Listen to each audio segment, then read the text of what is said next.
پښتونخوا د تل آباد وسایله د ګلونو سندرغاړي پکې اوسي. قدرمنو کتونکو، عظیم خان یم له وطن سره د ژوب په ښار کې یم. زما پر څنګ چې کوم سندرغاړی ناست دی دا ځوان دی، له ده سره مرکه کوو چې د ده نوم دی جبار آرین.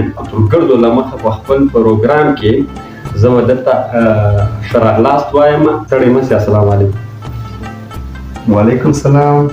قدرمن عظیم خان مندوخیل صاحب، ستا او د وطن چینل ټولو کارکوونکو ته سلامونه او د زړه له تنه منندوی یم چې ماته وخت راکړې. خپله لنډه پېژندګلوي په مختصر انداز باندې زموږ کتونکو ته وکړه. جبار آرین مو نوم دی. بابا نوم علاقهدار چې تقریبا له ډېره وخته په ژوند کې د میوزیک په ډګر کې خپل خدمات ترسره کړي دي. بیا له 1999 تر لا اوسه پورې زه خپل خدمات د میوزیک په ډګر کې ترسره کوم. د ژوب دپاره جبار آرین مې کلمي نوم. ستا له بابا سره زما لږ غوندې تعلق پېژانده یم. علاقهدار مرحوم، خدای دې هغه جهان ته خیر کړي. دا په کور کې به سندرغاړي نور هم وي، شاعران به هم وي. نو ته دلته تفصیل زموږ کتونکو ته وکړه. هو خواسته د پښتو متل دی چې لرنګ ساز سره کښېنې که رنګ ونه کړي هم کالي به د فرنګ سي. نو زه خپله درې مشران وروڼه نور هم لرم. په هغو کې مشر چې دی هغه د میوزیک له څانګې سره له شاعري سره یو واسطه نشته. او دویم ملنګیار، نو هغه پخپله لیکوال دی، شاعر دی.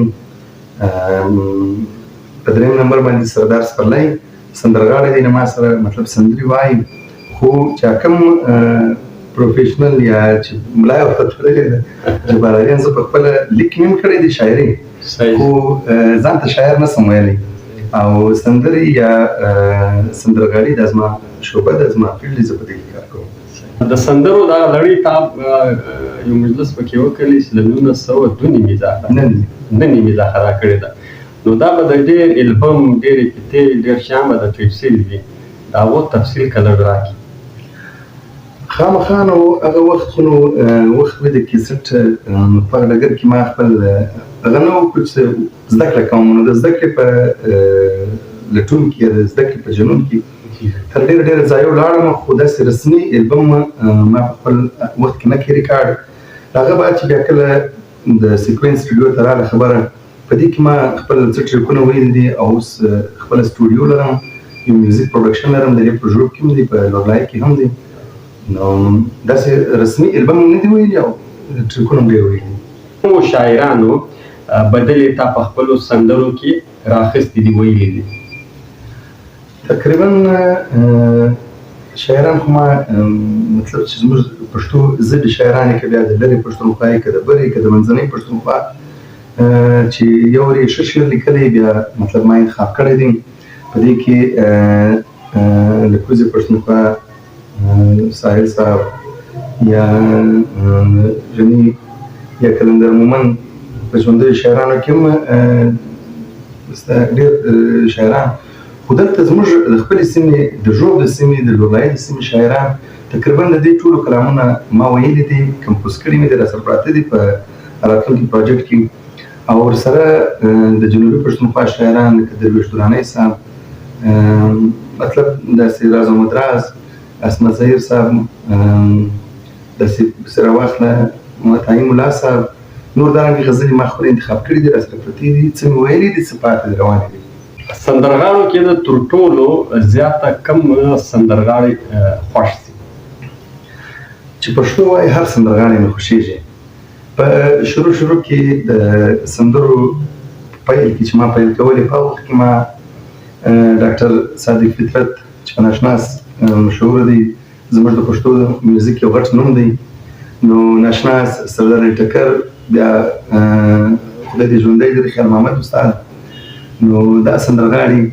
مطلب د پښتو زما د میوزیک اورېدلو بیا یو حد نشته. دا ما د پای د موسیقي هغه وویل چې د پښتو سندرغاړي هر یو اورم بیا د پښتو د سندرو ویل یو څلور شرطونه دي چې په دې څلور شرطو باندې کوم سندرغاړي رسېدلی وي دا زما د خوښ سندرغاړي دي زه اورم. په دغو ټولو سندرو کې ستا تر ګردو خوښه سندره کومه وه؟ دا خو ډېره مشکله پوښتنه وکړه که زه تاته وایم چې ستا په بچیانو کې کوم یو ستا د خوښي بچی دی کوم یو په تا نه دی ګران؟ سندرې خو نو چې ما یې خوشي کړي دي ما ویلي دي زما ټولې خوښي دي خوند راکوي خو داسې دی چې یو سندرغاړی یو هنرمند له خپله کاره نسي مطمئنه کېدلی نو زه له خپله کاره قطعا نه یم مطمئنه سوی چې ما کوم کار کړی دی ځوان دا مالش کړی دی خو بیا څه سندرې دارنګه وي چې اورېدونکي خوښ کړي نو په سندرغاړو باندې عاده بهله ښې لګېږي. د مولوي اسحاق شاه صاحب یوه سندره ما ویلې ریکارډینګ مې کړی دی نو ډېره مشهوره سوه په ژوب کې هغه کوڅه ده هغه کلی خوندونه نسته ډېره مشهوره هم سوه د خپل وخت په هغې کې نو دغسې د مسرور موسی صاحب یو نظم وایي د اصلاح په سرپرستي وایي اصلاح نو دا سندره ما نظم ما وویلی هم خلکو ډېر خوښ کړي نور دغه رنګه د بشرمند صاحب غزلي د درویش دراني صاحب غزل نو دا چې کوم اورېدونکي خوښ کړي د سندرغاړي بس هغه خوښ وي.